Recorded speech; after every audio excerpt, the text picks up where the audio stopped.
You're listening to Civic Media. You can tune into any of our live shows on any radio station across the state with the Civic Media app. Find us in your phone's app store and listen anytime, anywhere. This is your WGBW Daily News Roundup for the Talk of Green Bay, 97.9 FM and 1590 AM.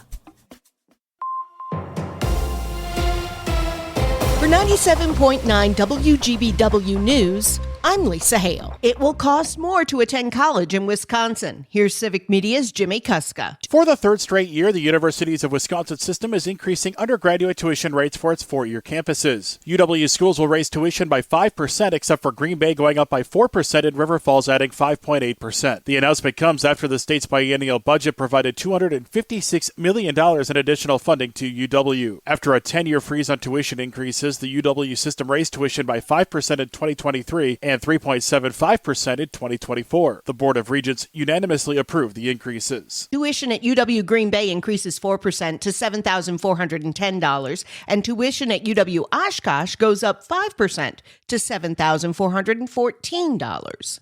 The shipyard area of Green Bay enters a second phase of development. The city's Parks Committee unveiled proposals for turning some vacant land into a community space to include a concert area, a dog park, playground equipment, and more public access to the river. $5 million of the funding for the project comes from a grant from the National Park Service. Construction is expected to start soon and will be finished in 2027. A 23-year-old student teacher from Neenah who allegedly exchanged intimate topless photos with a female student was ordered to stand trial on Thursday. Cameron Miller, a student at UW Oshkosh, waived his preliminary hearing and will be arraigned on one count of sexual misconduct by school staff on July 28th. The criminal complaint accuses Miller of exchanging photos and inappropriately touching the student while at Menasha High School. Heavy rain is expected again to end this week. Meteorologist Brittany Merlot says watch out for torrential downpours if you're driving. Flash floods. They're usually the result of intense storms dropping large amounts of rain within a short amount of time. These floods can occur with little or no warning and can reach full peak within just a few minutes. And it only takes 6 inches of water to knock you down, and with only 1 foot, it can float your car and carry it away. Yeah, so we don't have I would say, an established standard on when to close the road. But if there's standing water, what we would do is we would reach out to our regional offices that maintain those roads and also work with State Patrol to determine if we need to close the road or not. That's Rebecca Simkowski, the director of Wisconsin Department of Transportation, Bureau of Highway Maintenance. What we do try to do is leave the road open if we can, just so people don't have to divert or go a different route. But really, if determined that there's a safety need, they will go ahead and close the highway. It's a process, though, and could take some time with all of the moving parts at work. Closing ramps, setting up cones. The law in Wisconsin is you should drive as fast as prudent.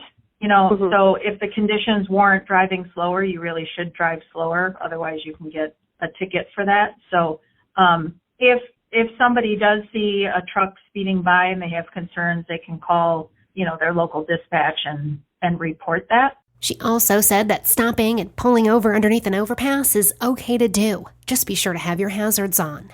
For Civic Media News, I'm meteorologist Brittany Merlot. Before you hit the trails, the Wisconsin Department of Natural Resources is reminding riders to practice proper safety when using ATVs and UTVs this summer. The agency is reminding residents that riders between the ages of 12 and 16 years old are required to complete a certified ATV safety course before they're allowed to operate an ATV alone.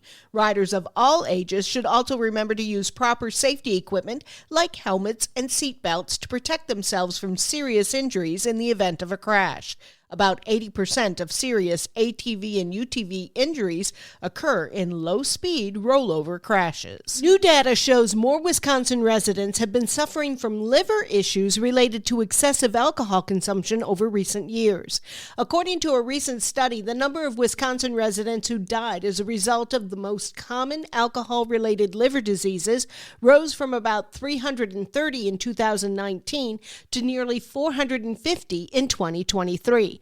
The data also found that alcohol-related liver diseases leading to death are becoming increasingly common in women and younger people between the ages of 25 and 44. I'm Lisa Hale, 97.9 WGBW News. For news anytime, log on to WGBW.FM.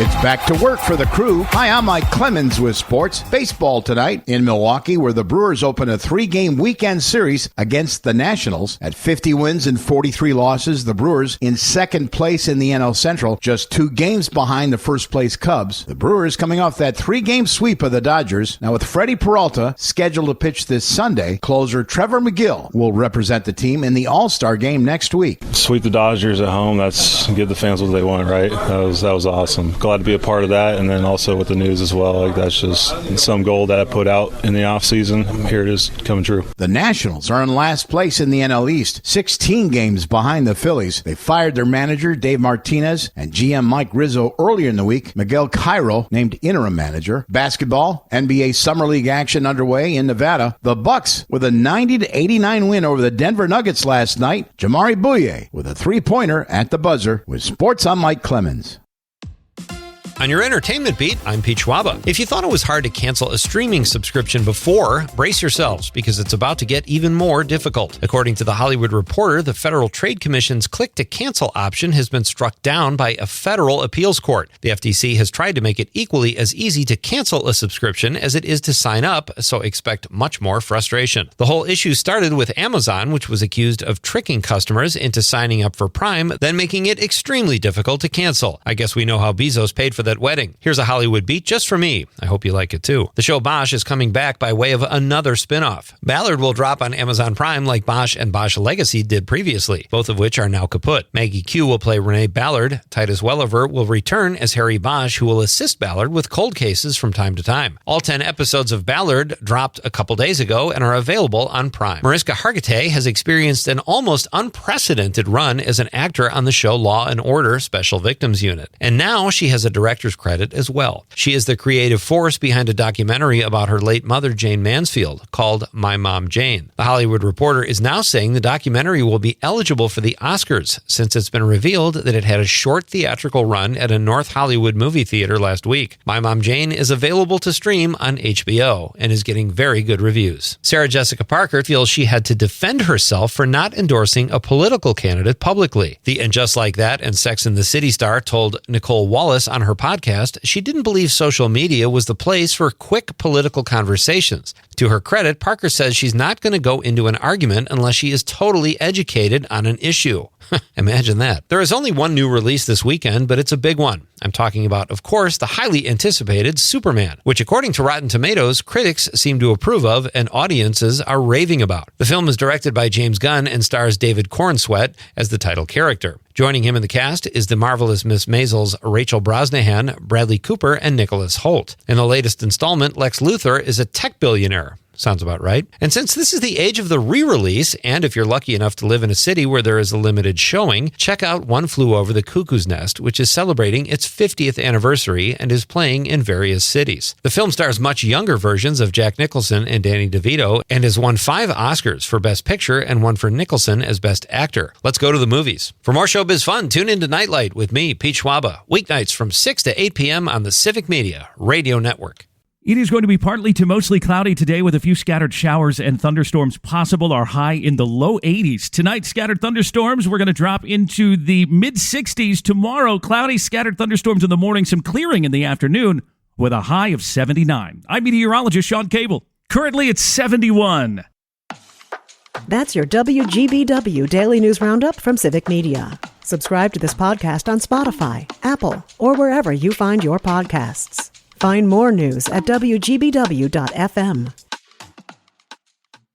The national news cycle never stops, but it can be hard to find news about your local community. Civic Media is dedicated to providing quality local and state news coverage across Wisconsin. With the Civic Media app, you can get notifications about local stories that matter to you and your community. Find the free Civic Media app in your phone's app store and choose notifications from the menu to tell us what kind of news you want to hear about.